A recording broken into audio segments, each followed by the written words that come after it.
Hero Ram Charan, Uppena director Buchibabu సానా కాంబినేషన్లో కొత్త చిత్రం ఎప్పుడు స్టార్ట్ అవుతుంది? ఈ డేట్ కోసం ఫ్యాన్స్ ఈగర్గా వెయిట్ చేస్తున్నారు. ఇప్పుడు ఆ డేట్ రానే వచ్చేస్తుంది. అది ఎప్పుడో చూద్దామా? ఎప్పుడో ఈ సినిమాని అనౌన్స్ చేసినా ఇంతవరకు షూటింగ్ మొదలు పెట్టలేదు. అయితే వెయిట్ ఈస్ ఓవర్ అని తెలుస్తుంది. రెండేళ్లుగా గేమ్ చేంజర్తో బిజీగా ఉన్న చరణ్, బుచ్చిబాబు సినిమా షూటింగ్ చేయడానికి రెడీ అవుతున్నారు. గేమ్ చేంజర్ షూటింగ్ లాస్ట్ స్టేజ్కి రావడంతో తన నెక్స్ట్ మూవీని పట్టాలెక్కించబోతున్నారు చరణ్.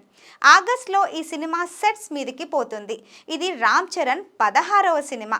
స్పోర్ట్స్ యాక్షన్ డ్రామాగా తెరకెక్కనున్న ఈ మూవీ కోసం ఫారెన్లో ట్రైనింగ్ తీసుకోవడానికి రెడీ అవుతున్నాడు చరణ్. ఆస్ట్రేలియాలో ఫిట్నెస్ ట్రైనింగ్, బాడీ టోనింగ్ లాంటి వాటి కోసం కనీసం నెల రోజులు అక్కడే ఉండబోతున్నట్లు టాక్. జాన్వీ కపూర్ హీరోయిన్గా, బుచ్చిబాబు డైరెక్ట్ చేస్తున్న ఈ సినిమాలో చరణ్ స్పోర్ట్స్ మ్యాన్గా కనిపించబోతున్నారు. ఈ సినిమాలో కూడా 2 డిఫరెంట్ లుక్స్లో చరణ్ కనిపిస్తాడని టాక్. అయితే ఉత్తరాంధ్ర బ్యాక్డ్రాప్ స్టోరీ అవ్వడం, ఈ సినిమాకి స్లాంగ్ కూడా అవసరం కావడంతో ఆ పని మీద కూడా కాన్సన్ట్రేట్ చేస్తున్నారు రామ్ చరణ్.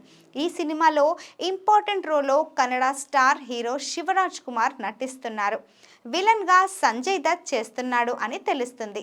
మరి నెక్స్ట్ సమ్మర్ రిలీజ్ టార్గెట్గా బరిలోకి దిగుతున్న సినిమా నుంచి అప్డేట్స్ ఎప్పుడెప్పుడా అని వెయిట్ చేస్తున్నారు చెర్రీ ఫ్యాన్స్.